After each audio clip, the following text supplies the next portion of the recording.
Have you ever wondered how a massive federal manhunt could begin with a story that was never true? Hundreds of officers, K-9 units, state agencies, federal agents, helicopters, thermal cameras, and volunteers moved through the thick South Carolina heat, searching for a missing 4-year-old girl. A whole community believed they were racing against time to find a child who had vanished from her front yard. But while search teams were looking through woods, fields, and water, investigators were starting to see a very different picture. According to court documents, the 911 call that started the search was not the beginning of a disappearance. Investigators believe it was the final cover-up for something that had already happened weeks earlier. This is the breakdown of how the reported timeline in Javeayah Harris's case fell apart, how investigators shifted from a missing child search to a homicide investigation, and why this case has left a community still waiting for answers. If you want more fact-based case updates like this, subscribe to Top Crime Cases and follow along as we break down the details.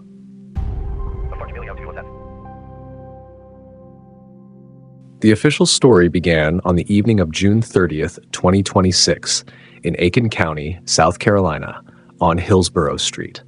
That night, 22-year-old Michilae Monique Herring contacted Aiken County Dispatch and reported that her 4-year-old daughter, Javeayah Harris, was missing. According to the police report, Herring said she had been inside the house cooking dinner. She claimed that after a brief moment of distraction, she checked outside, and Javeayah was gone from the front yard. Law enforcement responded fast. When a child that young is reported missing, officers do not wait around.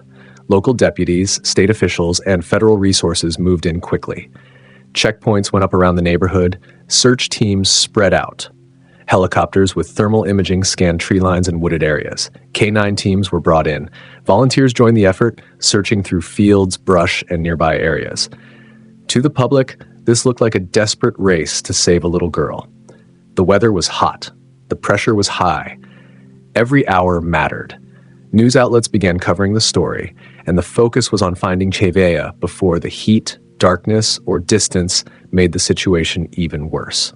But there was another layer to that night that made everything even more unusual. While the search for Javeayah was unfolding, Herring gave birth to a newborn child that same night. So as officers and volunteers searched for a missing 4-year-old, the mother was being rushed into another major life moment. The timing was hard to process. One child had just been reported missing, and another child had just entered the world. But behind the scenes, investigators were already starting to check the story. As the search continued outside, detectives began looking closely at the details inside the case. They started comparing the 911 report with digital records, witness statements, neighborhood information, doorbell footage, and evidence connected to the Hillsboro Street home. That is where the original timeline started falling apart. Investigators stated that Javeayah was not last seen on June 30th. Based on the evidence they reviewed, police believe she had actually last been seen alive sometime between May 1st and June 15th, 2026. That is a massive gap. The exact date has not been publicly confirmed, but the difference between the 911 call and the suspected real timeline changed everything. Investigators were no longer looking at a child who may have wandered away that evening. They were looking at a child who may have been gone for weeks before anyone called police.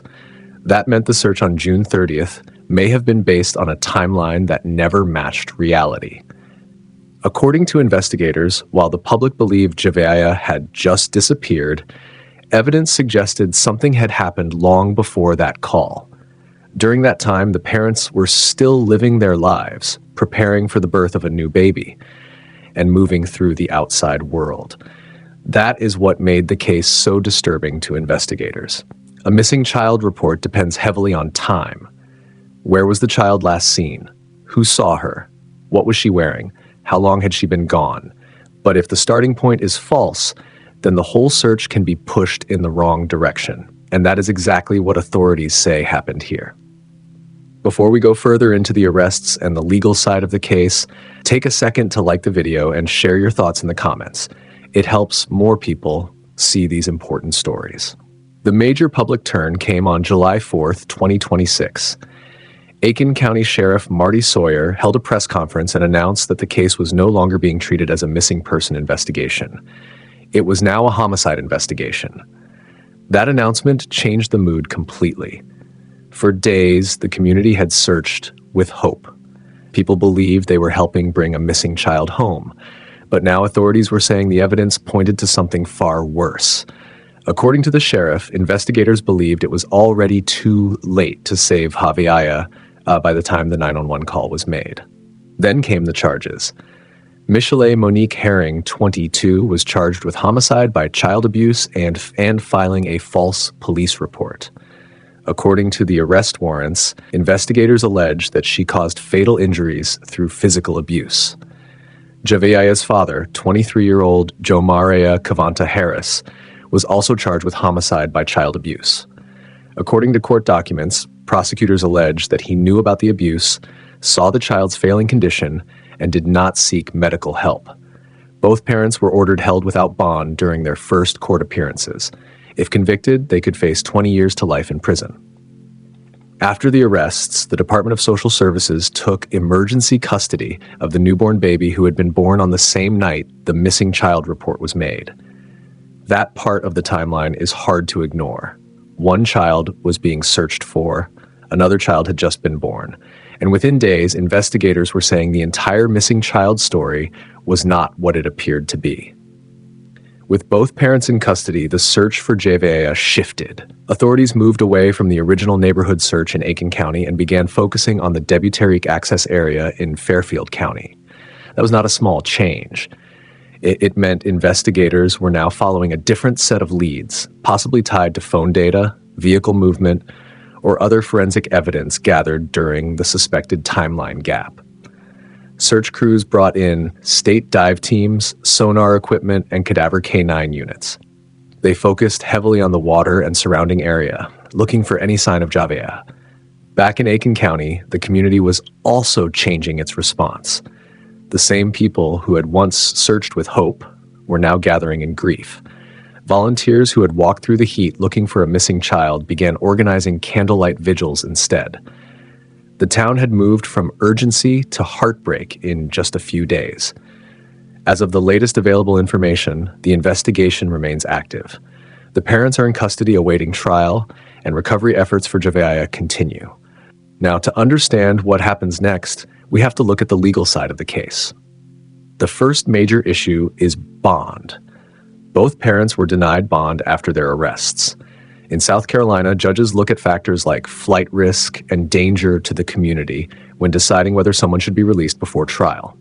In this case, prosecutors can argue that the alleged false missing child report shows a willingness to deceive law enforcement and interfere with an investigation. If the court believes someone helped create a false timeline around a child's disappearance, that can weigh heavily against release. That is one reason a judge may decide the risk is too high.